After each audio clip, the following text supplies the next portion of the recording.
ضلع نرمل شہر بھینسہ کے آرڈیو دفتر کو حکومت کی جانب سے مخصوص سب کلکٹر کا درجہ دیے جانے کے بعد آج اجمیرا سانکیت کمار IAS نے جمعرات کے دن صبح بھینسہ سب کلکٹر کی حیثیت سے اپنی سرکاری ذمہ داریوں کا باضابطہ طور پر جائزہ حاصل کر لیا۔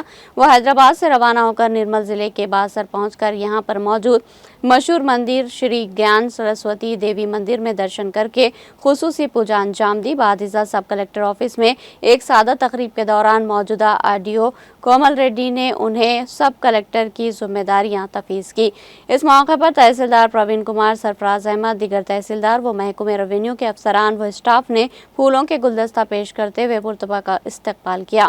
ذمہ داریاں سنبھالنے کے بعد اجمیرا سانکیت کمار نے آرڈیو آفس کے عملے سے ملاقات کرتے ہوئے ان کے متعلقہ شعبوں کی کارکردگی کی معلومات حاصل کی۔ مختلف محکمے کے افسران اور ملازمین یونین کے نمائندے بھی سب کلکٹر سے ملاقات کے لیے پہنچے۔ اس موقع پر سب کلکٹر نے کہا کہ وہ عوام کے ساتھ قریبی تعلقات رکھتے ہوئے ترقیاتی کاموں اور شفاف انتظامیہ کے لیے پوری تندہی سے کام کریں گے۔